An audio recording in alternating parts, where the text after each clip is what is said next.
Praise the Lord. जय मसीह की। Welcome to Walking on Water Wednesdays. मेरा नाम है अंजलि नाथ। आइए हम मिलकर परमेश्वर पर निर्भर होना सीखें। आज हम पौलुस की एक प्रार्थना को देखेंगे जो हमें फिलिपियों की पत्री उसका पहला भाग उसकी 9वीं से 11वीं आयत में मिलती है। आइए उस प्रार्थना को ही पढ़ें। मैं ये प्रार्थना करता हूँ कि तुम्हारा प्रेम ज्ञान और सब प्रकार के विवेक सहित और भी बढ़ता जाए, जहां तक कि तुम उत्तम से उत्तम बातों को प्रिय जानो और मसीह के दिन तक सच्चे बने रहो और ठोकर ना खाओ और उस धार्मिकता के फल से जो यीशु मसीह के द्वारा होते हैं भरपूर होते जाओ, जिससे परमेश्वर की महिमा और स्तुति होती रहे। This is my prayer, that your love may abound more and more in knowledge and depth of insight, that you may be able to discern what is best, to be pure and blameless until the day of Christ, to be filled with the fruit of righteousness that comes from Jesus Christ, for the glory and praise of God. ये है पौलुस की one of the 4 prayers। बाकी 3 प्रार्थनाएं हमें इफिसियों 1:17 से 19 में मिलती है, इफिसियों 3:16 से 19 में मिलती है और कोलोसियंस 1 मीनिंग कलूसियों 1:9 से 12 में मिलती है। ये वो 4 प्रार्थनाएं हैं जो पौलुस ने कलीसियाओं के लिए और लोगों के लिए लिखी। आज हम उनमें से एक प्रार्थना जो हमें फिलिपियों में मिलती है चैप्टर 1 वर्स 9 to 11 को आज हम देखेंगे। हम इसे 5 भाग में बांटकर बातचीत करेंगे। पहला भाग पौलुस कहते हैं तुम्हारा प्रेम, हमारा प्रेम और सब प्रकार के विवेक सहित और भी बढ़ता जाए। May your love abound more and more। पौलुस हमें इंकरेज कर रहे हैं। जब वो हमारे लिए प्रार्थना कर रहे हैं, वो कह रहे हैं out of a heart of love कि तुम्हारा प्रेम, तुम्हारा आपसी प्रेम, तुम्हारा प्रेम परमेश्वर के साथ वर्टिकल और हॉरिजॉन्टल, वो कहते हैं everything is going to flow out of a heart of love। हम जब इस प्रेयर को देखेंगे तो हम फिलिपियों की पत्री के अंदर ही अंदर से उन वर्सेस को एक्सट्रैक्ट करेंगे जो इस प्रार्थना को सपोर्ट करती हैं।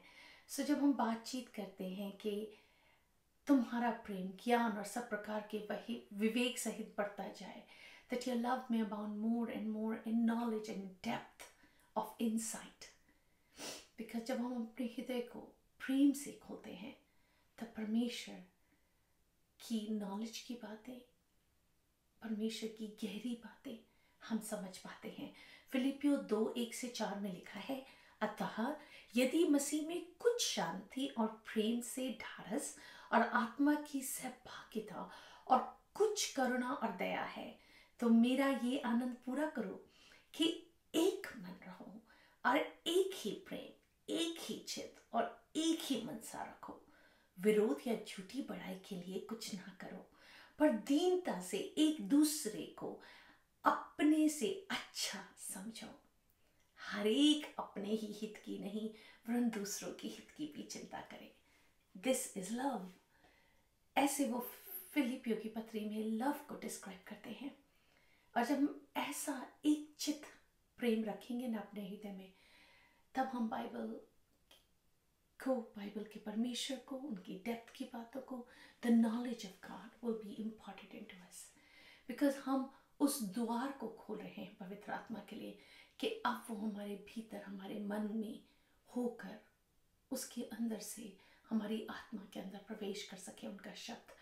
सचमुच जब हम बाइबल को शब्द पर शब्द पढ़ते हैं और समझते हैं ना, तो हम एक्चुअली समझ पाते हैं परमेश्वर की भेद की बातों को।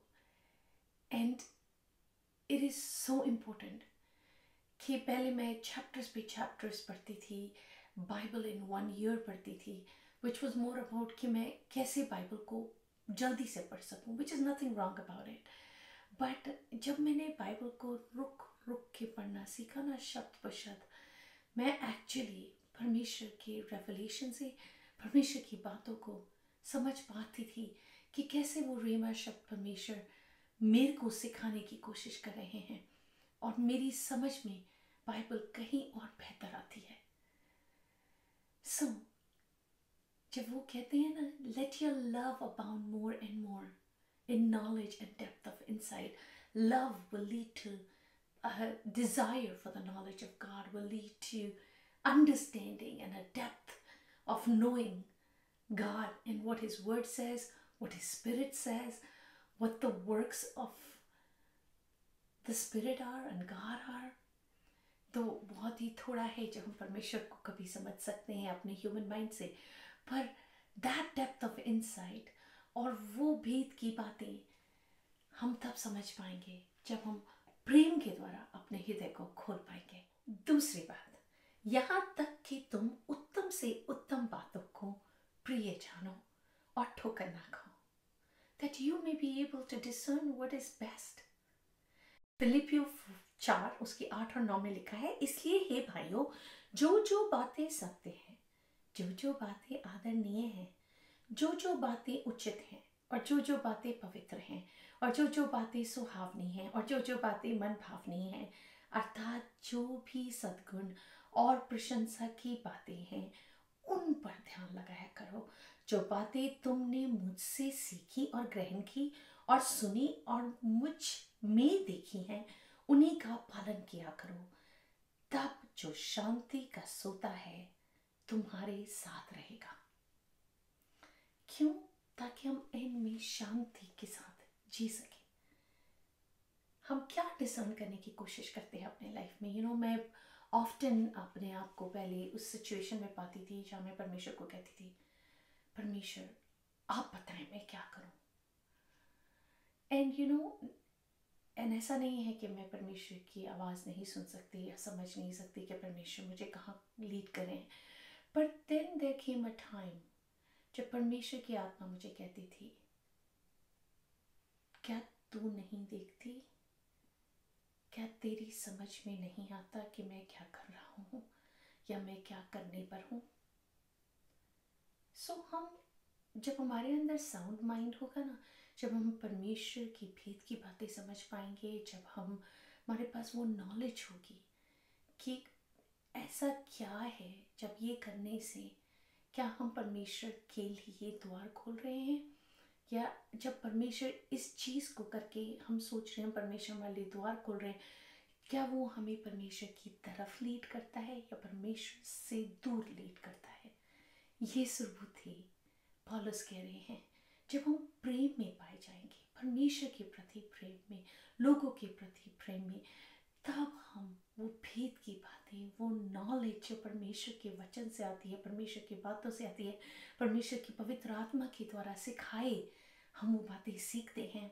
हम ये डिसर्न कर पाते हैं कि हमारे लिए क्या बेस्ट है।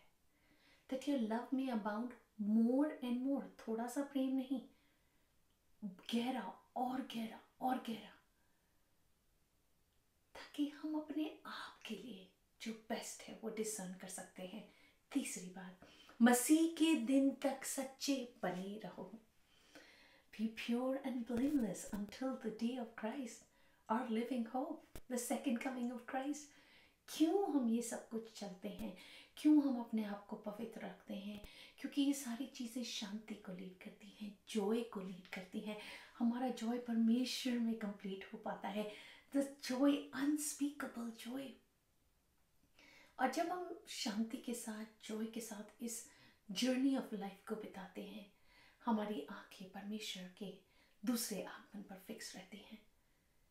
एंड यही पौलुस हमें इस प्रार्थना में सिखा रहे हैं। फिलिपियो 2:14 से 18 में लिखा है, सब काम बिना कुड़कुड़ाए और बिना विवाद के किया करो, ताकि तुम निर्दोष और भोले होकर टेढ़े और हठीले लोगों के बीच परमेश्वर के निष्कलंक संतान बने रहो, जिनके बीच में तुम जीवन का वचन लिए हुए जगत में जलते दीपकों के समान दिखाई देते हो, कि मसीह के दिन मुझे घमंड करने का कारण हो, कि ना मेरा दौड़ना और ना मेरा परिश्रम करना व्यर्थ हुआ।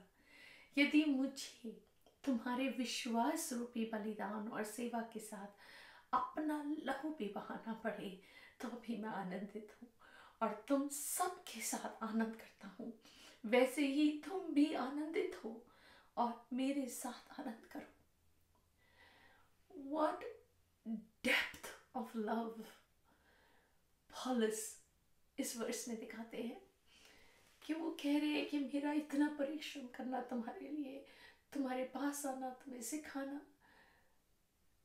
और वो सब कुछ जो परमेश्वर ने तुम्हारे अंदर तुम्हारे लिए किया है, वो कितना ही बोझ रखते हुए कहते हैं, इस प्लान को, इस पर्पस को बिगड़ने मत दो, अपने लिए डिसर्न करते जाओ what is best for you. जब तक यीशु मसीह फिर बादलों पर ना आ जाए, वो कहते हैं इस दौड़ को कंटिन्यू करो, ताकि मुझे इस बात पे घमंड हो सके कि मैंने जो भी परिश्रम किया, जो भी बीज बोया, वो व्यर्थ नहीं गया, वो कार्य व्यर्थ नहीं गया। जब हम अपने जीवन को देखें, एंड आई एम श्योर जब मैं विश्वासी बन रही थी तो किसी ना किसी ने मेरे लिए प्रार्थना करी, और आज मैं हूँ जहाँ मैं हूँ, वो किसी की प्रार्थनाओं की वजह से है, किसी के उस बीज बोने की वजह से है। So here we are. यही तो साइकिल ऑफ फेथ है, कि हम एक दूसरे को बढ़ाते हैं, एक दूसरे को इंकरेज करते हैं, और सब अपनी फेथ की जर्नी में लैडर को चढ़ते जाते हैं।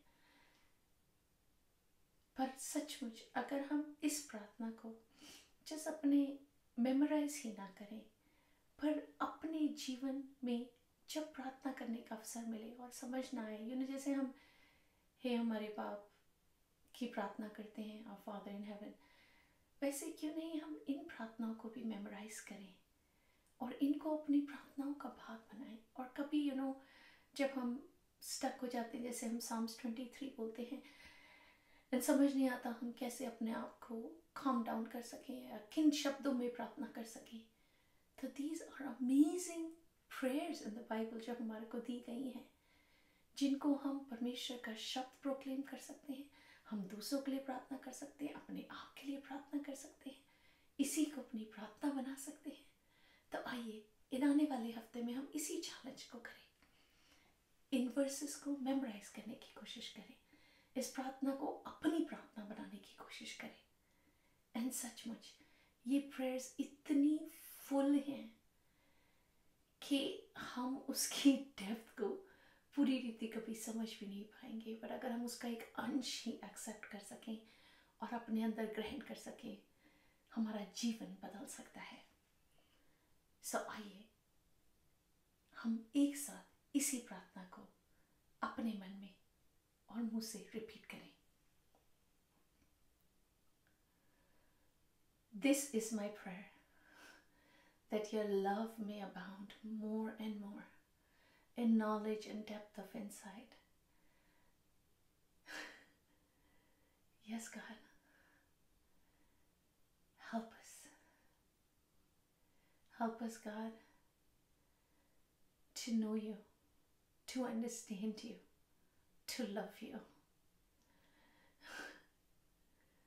Because your love surpasses all understanding.